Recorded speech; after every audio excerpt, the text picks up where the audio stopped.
നല്ല സ്വാദിഷ്ടമായ തക്കാളി ചട്നി തയ്യാറാക്കാനായിട്ട് ഒരു പാനിൽ തക്കാളി, നിലക്കടല, എള്ള്, പച്ചമുളക്, കറിവേപ്പില എന്നിവയും അല്പം എണ്ണയും ഒഴിക്കുക. ഇതെല്ലാം കൂടെ നന്നായിട്ട് ഫ്രൈ ചെയ്തെടുക്കണം. ഒരു മീഡിയം ഫ്ലെയിമിലിട്ട് വേണം ഫ്രൈ ചെയ്യാനായിട്ട്. തക്കാളി നന്നായി വഴണ്ട് കിട്ടുന്നത് വരെ ഇതിങ്ങനെ ഇളക്കിക്കൊണ്ടേയിരിക്കുക.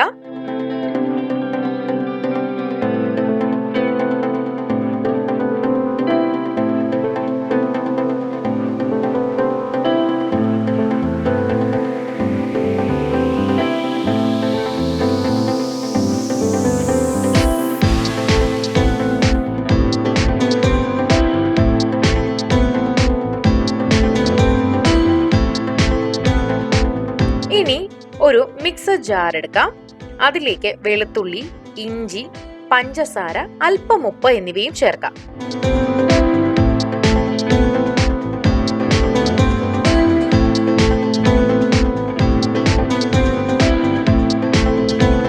ഇനി ഇതിലേക്ക് നമ്മൾ ആദ്യം ഫ്രൈ ചെയ്ത് വേവിച്ചെടുത്ത് വെച്ചിരിക്കുന്ന തക്കാളിയും കൂട്ടും ചേർത്ത് കൊടുക്കാം.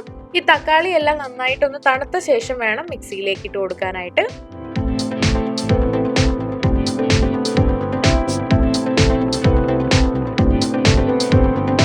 എന്നിട്ട് നന്നായി അരയ്ക്കുക.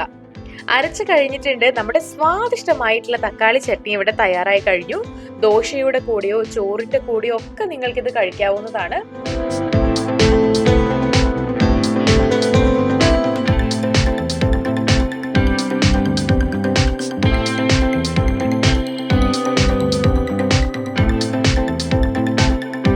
തക്കാളി ചട്നി ഇഷ്ടമുള്ളവർ പെട്ടെന്ന് തന്നെ ഇത് തയ്യാറാക്കി നോക്കുക. വളരെ ഈസി ആയിട്ട് തയ്യാറാക്കാൻ പറ്റുന്ന ഒരു ചട്നിയാണിത്.